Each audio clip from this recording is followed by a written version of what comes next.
vais faire démarrer l'express qui est stationné au quai 1. C'est parti. Le train numéro 4554 à destination de Paris, dirons-nous, quitte sa gare de départ Saint-Julien-les-Villas.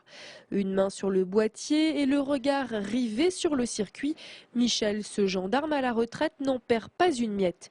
Il se passionne pour ces engins depuis sa plus tendre enfance. Donc nous habitions dans un appartement situé entre deux lignes de chemin de fer, la ligne Paris-Lyon et Paris-Nevers. Et tout petit, assis sur le balcon, je regardais passer les trains. Donc la passion est venue déjà à cet âge-là, tout petit, et n'a pas arrêté jusqu'à maintenant. Aujourd'hui, Michel détient plus de 300 wagons et 150 locomotives, des objets qu'il déniche dans des magasins spécialisés, des bourses d'échange ou bien sur Internet. Je suis passionné aussi bien pour les trains à vapeur, diesel et électrique, donc je collectionne par thème, courant 1500 volts, c'est-à-dire train du sud-est, plus particulièrement. Et puis aussi le coup de cœur, des locomotives qui sont jolies, tout qui me plaise, j'achète.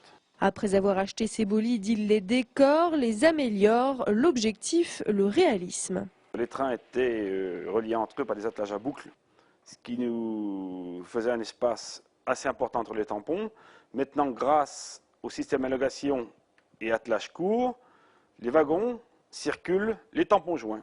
C'est presque un vrai train. Quand on le regarde, on a l'impression, si on se rapproche, on voit un vrai train. Cette évolution technique des trains miniatures s'accompagne d'un changement d'utilisation et surtout d'utilisateur.